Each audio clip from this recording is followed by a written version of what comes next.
आप सोचिए, अगर यह संदेश एक मुख्यमंत्री देता है कि जेल जाना चाहिए, आप 200-400 हजार करोड़ के 200-400 करोड़ के घपले करो और जेल चले जाओ, 4-5 महीने बाद तो छूट जाओगे, उसके बाद तो केस चलता ही रहेगा। लालू प्रसाद यादव जी को भी चारा घोटाले में कोई 4 दिन के अंदर उनको जेल में थोड़ी डाल दिया। हमारी जुडिशरी का एक तरीका है जिसमें सबको अपने पक्ष को रखने का मौका दिया जाता है और पूरा मौका दिया जाता है, और उस पूरे मौके में आप अपने पक्ष को इंडियन जुडिशरी के सामने रखते हैं। पक्षपात रवैये के साथ कभी भी भारत की जुडिशरी काम नहीं करती है, और इसीलिए लालू प्रसाद यादव को भी सफाई देने का मौका मिला था, मगर लगभग 30 वर्ष के बाद वो जेल गए। तो केजरीवाल जी, जेल जाना बड़ी अच्छी बात है। ये सत्येंद्र जैन भारत रत्न, जो जेल जाए उसको भारत रत्न दे दो। कल सत्येंद्र जैन को भारत रत्न मिलना चाहिए, आज अमानतुल्ला खान को भारत रत्न मिलना चाहिए, और जेल सबको जाना चाहिए। आप कट्टर ईमानदार पार्टी हैं, आप कट्टर ईमानदार पार्टी नहीं है, कट्टर बेईमान और कट्टर भ्रष्ट पार्टी है, जो जेल जाने के लिए भी अपने मंत्रियों को प्रोत्साहित कर रहे हैं। तुम भले ही जेल जाओ, मगर कट लाके मेरे जेल में भरो गए। और एक बात मुझे समझ में नहीं आती है, ये सीबीआई, ईडी, ये सारे लोग इनको पहले से बता देते हैं कि इनके कौन से मंत्री के घर में रेड होने वाला है। दो तरफा बातें करते हैं। एक तो कहते हैं कि जो भारतीय सरकार है वो सबको डरा के रखती है, ये सारे कठपुतली हैं जी, ये सीबीआई वाले, और फिर बोलते हैं हमें तो सीबीआई वाले आके सब बता देते हैं कि अगला जो है, ये जो इनका ट्रांसपोर्ट मंत्री है गहलोत, उसके घर में रेड होने वाला। मतलब पता सब है किस किस से करप्शन कराया है और किस किस के पास किस प्रकार का घोटाले की कागज और दस्तावेज है, कहां कहां गड़बड़ी हुई है, सब पता है। कराया तो नहीं है, अपना हस्ताक्षर कहीं डाला नहीं है, सारे फाइल में हस्ताक्षर इनके दोस्तों की है, कहीं मनीष सिसोदिया की है, कहीं दूसरों की है, कहीं सत्येंद्र जैन की है। अपना हस्ताक्षर है तो पता सब कुछ है, भ्रष्टाचार किसने किया है, इसलिए पता है कि किसके घर में रेड होगा, और बोलते हैं सीबीआई वाले आके हमें पता है। आज इन्होंने कहा कि जज बदल दिया। सत्येंद्र जैन जी के लिए आप तो ऑनेस्टी का सर्टिफिकेट लेके घूम रहे थे कि ये बड़े सच्चोट व्यक्ति सत्येंद्र जैन। जज बदल दिया, एक प्रक्रिया होती है इंडियन जुडिशरी, ये जज बदलने, इसका ट्रांसफर होता है, कौन जज किस कोर्ट से किस कोर्ट में जाएगा, ये भारतीय जनता पार्टी या पॉलिटिशियन नहीं करते। ये जजों के ऊपर, आपके लोग चोरी डकैती में पकड़े जाएं, भ्रष्टाचार में पकड़े जाएं और जेल के अंदर जाएं, तो आप जजों के ऊपर उंगली उठाएंगे, आप कहेंगे वो जज अच्छा था और ये जज खराब है। आप अपने मंत्रियों के भ्रष्टाचार के जो सीडी सामने आए, आपने आज रिकॉर्डिंग्स के बारे में बात की, स्क्रीनशॉट के बारे में बात की, हम तो यहां सीना ठोक करके हमने यहां पर पर्दा लगा करके पर्दे में दिखाया था जी कि मोटा माल मनीष सिसोदिया को किस किसने दिया है, पैसा कैसे अरविंद केजरीवाल जी तक पहुंचा है, ये सब तो हमने आपने दिखाया पूरे हिंदुस्तान। इस पे जवाब देने की हिम्मत है? हिम्मत नहीं। क्यों नहीं जवाब दे पा रहे हैं? क्योंकि पकड़े गए हैं, धरे गए हैं रंगे हाथ चोरी डकैती करते हुए, तो जवाब कहां से दे पाएंगे? मैं तो अभी अरविंद केजरीवाल जी को चैलेंज करता हूं, आप तो स्टिंग मास्टर हैं, स्टिंग मास्टर हैं, हमने 2 स्टिंग दिखाया, उस पर आप चुप्पी क्यों साधे हुए? मनीष सिसोदिया जी उस दिन बीच में प्रेस कॉन्फ्रेंस छोड़ के भाग गए, जब मीडिया वालों ने उनसे सवाल पूछा कि हमने स्टिंग किया है, किसी ने स्टिंग किया है और स्टिंग बीजेपी ने दिखाई है, इस पे क्या जवाब है? तो बीच में से नहीं मुझे ये स्टिंग नहीं होता, कुछ नहीं करके चले जाए उठ के, क्योंकि जवाब नहीं है उनके पास, लॉकर से झुंझुना नहीं है। मुझे तो समझ में नहीं आता है, लॉकर से झुंझुना और बाहर कई गुना। तो ये सत्येंद्र जैन के लॉकर से तो झुंझुना मिल रहा था, मगर फिर कोर्ट ने क्यों नहीं छोड़ा इनको बाहर? अभी तक बेल क्यों नहीं मिला? वहां जाके कह रहे थे कि कोविड के कारण सारी याददाश्त चली गई है, इसलिए मुझे पता नहीं है फाइल कहां है। देखिए, इस देश में बिल्कुल कानून स्पष्ट है, गरीब हो, अमीर हो, मंत्री हो, एविडेंस के आधार पर बेल मिलती या नहीं मिलती है, उसके आधार पर कस्टडी दी जाती है या नहीं दी जाती है। कस्टडी दिया गया, आज तक बेल नहीं मिला, क्योंकि कट्टर भ्रष्ट हैं, कट्टर भ्रष्ट। पंजाब में बोला बीज डाल दिया पेड़ बन गया, आज बोले कि भगवान आके बीज डाल गए, और और 10 दिन में पेड़ बन गया। ऐसा तो 10 दिन में अरविंद केजरीवाल जी कोई बरगद का पेड़ नहीं बनता है, कांटेदार झाड़ बनती है। 10 दिनों के अंदर पेड़ बन गया इनका, और 10 दिनों के अंदर इनके स्वास्थ्य मंत्री थे पंजाब के, उनकी भी सीढ़ी आ गई, फिर उनको निकालना पड़ा। तो कांटेदार झाड़ है ये, भ्रष्टाचार में लगते हुए झाड़, ये पेड़ नहीं है छांव देने वाले, ये फलदार वृक्ष नहीं है। मैं आज मीडिया को भी धन्यवाद देना चाहता हूं। मीडिया के विषय में भी बहुत कुछ कहा गया। मीडिया के विषय में कहा गया कि आप लोग डरे हुए, बिल्कुल भारत की मीडिया, भारत की जुडिशरी कोई डरी हुई नहीं है। बहुत प्रलोभन देने की कोशिश है केजरीवाल जी की पार्टी, 3000 गुना अपना विज्ञापन बढ़ा करके मीडिया के माध्यम से प्रलोभन देने की कोशिश कर रही थी, मगर मीडिया कभी झुकी नहीं।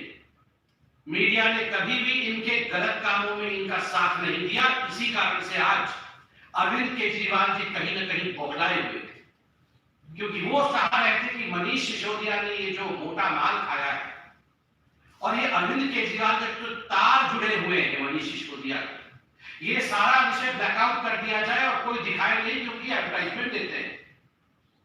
अरविंद जी, ये एक मैच्योर डेमोक्रेसी है। इस मैच्योर डेमोक्रेसी में हमारी मीडिया, आप प्रलोभन कितना भी दे दीजिए, जो हकीकत है उसे दिखाकर ही छोड़िए। ये फोन नंबर जारी किया है केजरीवाल जी कि वो फोन करने से भारत नंबर 1 बन जाएगा। अरविंद केजरीवाल जी, नंबर 2 के काम करने से भारत नंबर 1 कभी नहीं बन पाएगा। अगर आप नंबर 2 के काम करेंगे, आप शराब घोटाला करेंगे, तो भारत नंबर 1 कभी नहीं बनेगा। अगर राशन कार्ड में आप महिलाओं का उत्पीड़न करेंगे, तो भारत नंबर 1 कभी नहीं बनेगा। यदि आप बीटीसी बस खरीदने में हजारों करोड़ का घोटाला करेंगे, तो भारत नंबर 1 कभी नहीं बनेगा। 500 स्कूल बनाएंगे बोल करके, पुराने स्कूलों को रंग रोगन करके आज आप अगर लिस्ट नहीं दे पाएंगे स्कूलों का, तो भारत नंबर 1 कभी नहीं बनेगा। आपके स्वास्थ्य मंत्री पंजाब में जाकर यदि भ्रष्टाचार करेंगे, तो भारत नंबर 1 कभी नहीं बन पाएगा। और आप कह रहे थे कर्ज में नहीं है दिल्ली, कर्ज का पूरा कच्चा चिट्ठा लेके आया हूं। ये सीएजी की रिपोर्ट है, कोई भारतीय जनता पार्टी का दस्तावेज नहीं। क्या कहती है CAG? The Delhi government's debt increased by nearly 7% in the 4 years period up to 2019-20. 4 वर्षों में 7 गुना बढ़ गया जो दिल्ली का डेट, जिसको डेट को हिंदी में कर्ज कहते हैं। क्यों बढ़ गया ये आप सभी जानते हैं। The debt increased by rupees 2,268.93 crore, लगभग 3,000 करोड़ का कर्ज दिल्ली के ऊपर। और क्यों ना हो, जब आप 144 करोड़ रुपया शराब ठेकेदारों का माफ कर देते, जब डिस्कॉम के साथ जिस प्रकार का आप देख रहे हैं बिजली को लेकर घोटाला कर रहे हैं, आप डीटीसी बस में हजारों करोड़ का घोटाला कर रहे हैं, तो 3,000 करोड़ का जो कर्जा है वो तो होगा। फिर भी सीएजी कहती है जो सरप्लस दिल्ली में दिखाया जाता है ना, वो क्यों दिखाया जाता है, मैं पढ़ लेता हूं। The Delhi government has been able to maintain revenue surplus on account of pension liabilities of its employees being borne by the central government, the report printed. In addition, expenditure of the Delhi police is also borne by the Ministry of Home Affairs, the government of India. ये भारत सरकार आपको पैसा देती है law and order के लिए। भारत सरकार सारा पेंशन की लायबिलिटी उठा लेती है, इसलिए आपके लोन को सूझने का काम भारत सरकार कर रही है। अरे केजरीवाल जी, हम केरल जाते हैं तो वहां पर पेज खोलो किसी अखबार का, तो वहां केजरीवाल जी टोपी पहन के बैठे हुए हैं, मैं काना हूं। आप गुजरात जाएंगे तो वहां पर टोपी पहन, मैं काना हूं। आप अंडमान निकोबार जाएंगे तो सरकार आपकी दिल्ली में है, और अंडमान निकोबार में टोपी पहन के हर अखबार के पहले पन्ने पर करोड़ों करोड़ रुपए खर्च करके मैं कान्हा हूं, मैं भगवान हूं। अरे आप दिल्ली में हैं, आप अंडमान निकोबार के अखबार में क्यों दे रहे, पैसा खर्चा कर रहे हैं? किसका पैसा है ये? दिल्ली की जनता का पैसा है, जो आप अंडमान निकोबार में, दमन दीव में, केरल में, गुजरात में, हिमाचल में, जम्मू कश्मीर में हर जगह आप पैसा खर्चा कर रहे हैं अपने आप को चमकाने के लिए। ये पैसा दिल्ली की जनता का है। मैं इतना ही कहना चाहता हूं बंधुगण कि जहां तक गुजरात का सवाल है, ये गली गुजरात है। ये गली गुजरात कभी भी दिल्ली के तुगलक से नहीं चलेगा। दिल्ली का तुगलक जो मेधा पाटकर को वहां का सर्वे सर्वा मानता है, दिल्ली का तुगलक जो सोचता है कि मेधा पाटकर ही उनकी नेता है, जिस मेधा पाटकर ने विकास के कामों को गुजरात में रोका, उस मेधा पाटकर के नाम पर आप गली गुजरात को कभी झुका नहीं सकते। गुजरात की जनता है साहब, गली गुजरात की जनता। जो लोग सर्जिकल स्ट्राइक पे सवाल करते हैं कि सर्जिकल स्ट्राइक झूठी थी, भारत ने सर्जिकल स्ट्राइक नहीं किया, और जो लोग पाकिस्तान को क्लीन चिट देने का काम करते हैं, गली गुजरात की जनता कभी भी उन पे विश्वास नहीं करती। गली गुजरात की जनता उन लोगों पे कभी विश्वास नहीं करती है जो आर्मी में आज युवाओं के रिक्रूटमेंट पे रोक लगाने की कोशिश कर रहे हैं, और जो लोग जेएनयू में जाकर भारत तेरे टुकड़े होंगे इंशाअल्लाह इंशाअल्लाह के साथ खड़े थे। कभी भी गली गुजरात की जनता इस प्रकार के दिल्ली के तुगलकों के फरमान पर नहीं चलने वाली है। वो विकास पथ पर दशकों से चल रही थी और गुजरात विकास पथ पर ही चलेगा।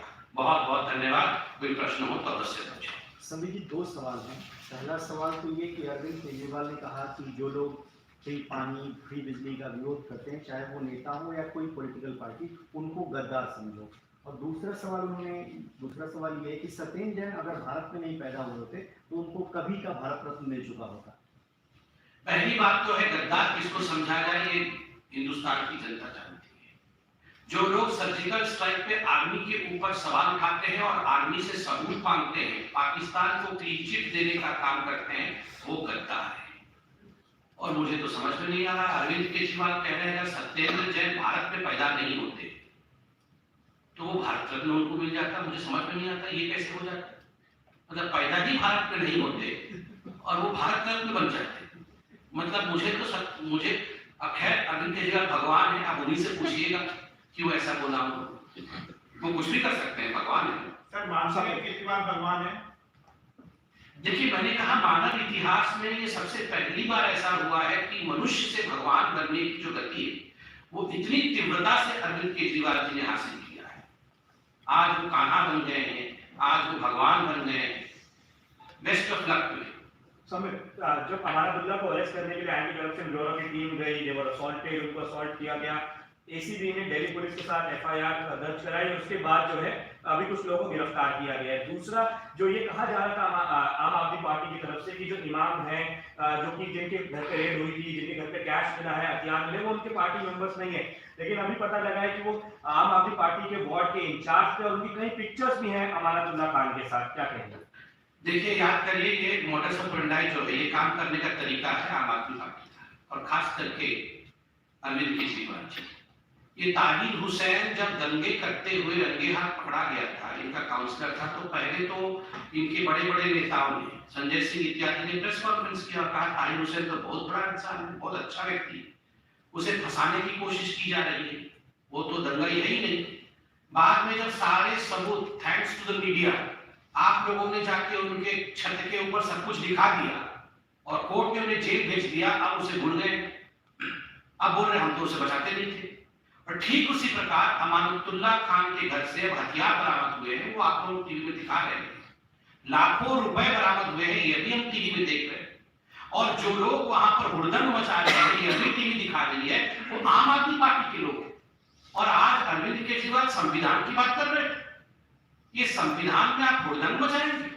संविधान में आप अपने घर में बिना लाइसेंस का हथियार रख के दंगे करने की कोशिश करते हैं। संविधान में आप लाखों रुपए, बोल रहे थे मनीष सिसोदिया के कपड़े देखो। एक तो मुझे आज बड़ा आश्चर्य लगा, इन्होंने भ्रष्टाचार का डेफिनेशन ही बदल दिया। जो व्यक्ति सुबह जल्दी उठता है वो भ्रष्टाचारी हो ही नहीं सकता, क्योंकि मनीष सिसोदिया 6 बजे उठते हैं तो भ्रष्टाचारी नहीं। और जो व्यक्ति देर से उठता है वो सब भ्रष्टाचारी है। और जो व्यक्ति दारू पीता है, क्योंकि दारू पीना मुझे बोलना अच्छा नहीं लग रहा है, उन्होंने कहा कि सारे भ्रष्टाचारी आपको दारू पीते हैं। तो जो व्यक्ति दारू पीता है वो भ्रष्टाचारी है, और जो टीटोटलर है वो भ्रष्टाचारी नहीं है। ये जो भ्रष्टाचार का डेफिनेशन आज भगवान अरविंद केजरीवाल ने दिया है, मुझे तो आश्चर्य हो रहा है कि किसने ये डेफिनेशन बनाया। मतलब अब आप मुझे से पूछना पड़ेगा कि वो सुबह कितने बजे उठते हैं, 11-12 बजे उठते होंगे, तभी वो इतने दिन बाद जेल हुआ। उन्होंने ये भी आरोप लगाया कि ऑपरेशन लोटस के जरिए देश के अलग अलग सरकारों को गिराने का काम भारतीय जनता पार्टी करने की कोशिश कर रही है और उसके लिए हजारों करोड़ रुपए खर्च कर रही है। नहीं देखिए, ये तो कभी कभी ऐसा लगता है कि हमारी पार्टी के ट्रेजरर की ये नहीं है। मतलब पार्टी पैसा कहां से खर्चा कर रही है, पेन खरीदी अभी ग्लास कर देगी, सब इनको पता होता है। और दूसरी बात है, इतना कुछ पता है और आज भी बोल रहे थे कि 5-10 कुछ एमएलए को फोन आ गया है। ये रिकॉर्डिंग काहे नहीं करते हैं? नहीं, काहे नहीं रिकॉर्डिंग करते हैं? किसने रोका है इनको रिकॉर्डिंग करने से? तो स्टिंग मार्क करते हैं, इनका काम है यही सब। तो रिकॉर्डिंग करते नहीं है और बोलते हैं इतना करोड़ इसको दे दिया, इसको इतना करोड़ पे फोन किया, तुम आ जाओ, तो ईडी भेज देंगे। अरे ये सब सुबह से शाम तक हम इतना फोन कर रहे हैं, एक भी रिकॉर्डिंग सामने नहीं आ रहा है। हमने तो आपको 2-2 स्टिंग दिखा दिया, अब स्टिंग मास्टर के पास कुछ है ही नहीं। समीर जी, इसी सवाल को थोड़ा सा क्लैरिफाई करना है। राष्ट्रीय अधिवेशन आम आदमी पार्टी का पहली बार आज आयोजित हुआ और उसमें भारतीय जनता पार्टी के खिलाफ पहला प्रस्ताव उन्होंने पारित किया और रखा कि लोटस, ऑपरेशन लोटस के तहत भारतीय जनता पार्टी देश भर में लोकतंत्र को खतरे में डाल रही है। ये तो अनंतर बोल ही जा रहे हैं। आप अगर देखेंगे 6 महीने से वही बोल रहे हैं। क्यों बोल रहे हैं? क्योंकि जो एक्साइज ड्यूटी पे मनीष सिसोदिया गिर गए हैं, उसका जवाब इनके पास है। तो मुद्दे पे जवाब देंगे नहीं, बाकी पूरी दुनिया की विषय में ये बात करेंगे। इसीलिए मैंने कहा ये बयान बहादुर है। आपने विश्व में कहीं सुना है कोई सीएम बिना पोर्टफोलियो है, बिना काम के चीफ मिनिस्टर, ऐसा कभी सुना है? ये विश्व के पहले हैं, क्योंकि भगवान है। सर बहुत बहुत धन्यवाद। मेरे को लगता है सारे विषय उठे हैं। धन्यवाद।